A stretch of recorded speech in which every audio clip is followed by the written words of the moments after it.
Nobody wants to be canceled, but we should all want to stay in touch with reality. Common sense and much evidence suggests that those in prison are mainly those who have hurt someone, who have stolen something, or have otherwise violated basic behavioral norms that make civil society possible. Seeing prison as a racist conspiracy to confine black people is something that no serious person could really believe. Racial inequality is real. But contemporary American politics obsesses to an unhealthy extent about racial identity. Just how important is race? Is it an undeniable difference between people like gender? Or is it a social construct? Consider, for instance, the growing number of interracial marriages and the ever-increasing number of people who view themselves as multiracial. And what about culture? And values, aren't they important, and don't they transcend race? How do we explain the alienation that seems to afflict so many black Americans? These folks are being told by demagogues and pundits that we've gone back to the 1960s. They are being led badly astray. Black votes are being sought via the gross exaggeration of legitimate concerns. We've reached a place where black multimillionaires, LeBron James, for instance, seem really to think that they're being hunted down like rabid dogs by racist, rogue cops.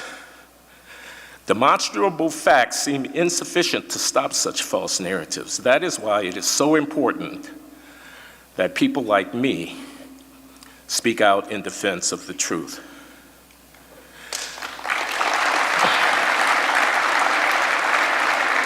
Now, as a relatively conservative black American, I have a concern about the conservative movement, which it seems appropriate to express here and now.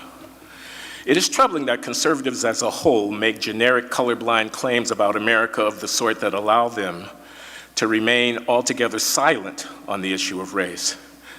They say everyone is or should be treated equally under the law, and leave it at that. Of course, I agree with equality under the law.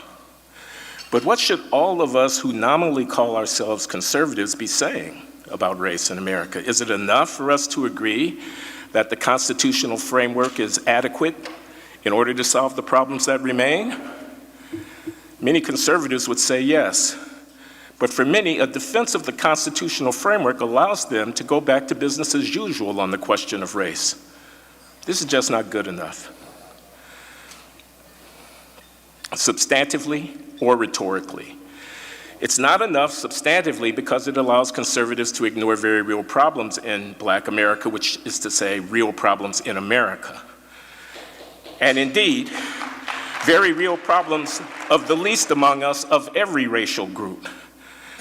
This has been the great Robert Woodson's sober lesson for conservatives over the last 40 years. Defending the constitutional framework is necessary but not sufficient. It's not enough rhetorically because it plays into the hands of those on the left who, A, never met a problem that more government can't fix, and B, point to the silence about race among conservatives as proof of their racism. Here is what I take to be a conservative prescription for the problems of persistent racial inequality in the 21st century. It goes as follows. First, work to fortify the mediating institutions, families, churches, and civil organizations and associations through which citizens, especially the most vulnerable, can develop the competencies to enjoy the fruits of liberty that our constitutional framework can deliver. Secondly, the state can supplement, but it cannot substitute for these mediating institutions. There are times when the state needs to step in, but solutions to problems in all of our communities can and should come from those communities. Thirdly, each and every one of us who believes in modest national government and mediating institutions should look for grassroots leaders in our own community and quietly, without fanfare or virtue signaling, ask how we can help them do the important work that they do, educating their children, helping wayward young men find their way, fostering the acquisition of the vocational skills that support gainful employment, instructing young mothers on how to care for their parental responsibilities, comforting those who grieve the loss of their loved ones to gun violence, bringing that hope in the unseen to those sincerely seeking spiritual enrichment. If you detect a Tocquevillian sensibility in these conservative prescriptions, that's no accident. It's a feature, not a bug. The new nationalism that some of us are pushing wants more patriotism, and so do I. It's a good thing. But it can sometimes be insufficiently attentive, this new nationalism, I say here, to how to get a healthy rather than an unhealthy version of patriotism. Chauvinism and jingoism are unhealthy, especially if tainted by racial identity mongering. This, my friends, is to be avoided.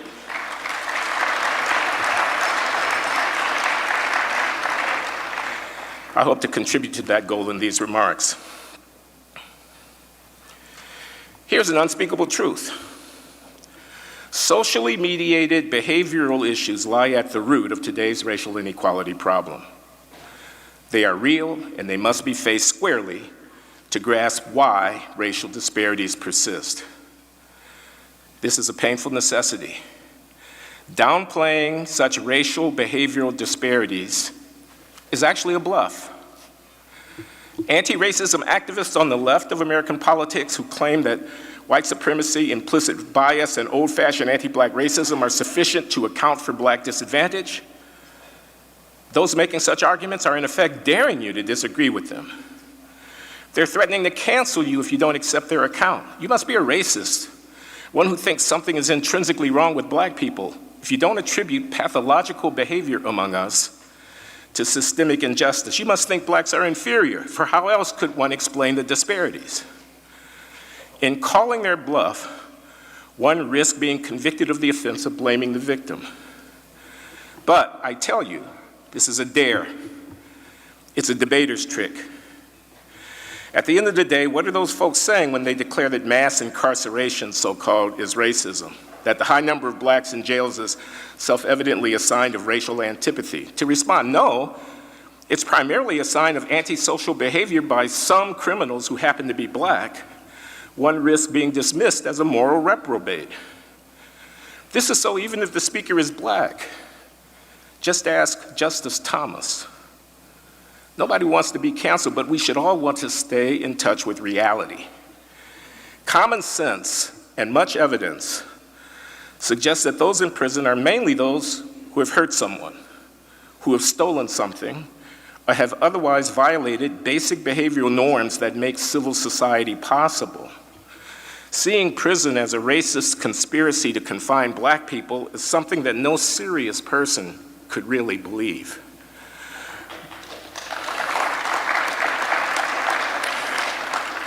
Those taking lives on the streets of St. Louis, Baltimore, Philadelphia, and Chicago are, to a man, behaving despicably. Moreover, those bearing the cost of such pathology are almost exclusively other blacks. An ideology that ascribes this violent behavior to racism is simply not credible. Why have so many been getting away with espousing it for so long? Or consider the educational achievement gap. Anti-racism advocates want to banish the messenger by getting rid of standardized admissions tests, arguing that they're racially biased. They, in effect, are daring you to notice that some groups send their children to elite colleges and universities in outsized numbers compared to other groups due to the fact that their academic preparation is magnitudes higher, better, and finer. They're daring you to declare such excellence to be an admirable achievement. Yet such intellectual mastery is achieved through effort. No one is born already possessing it.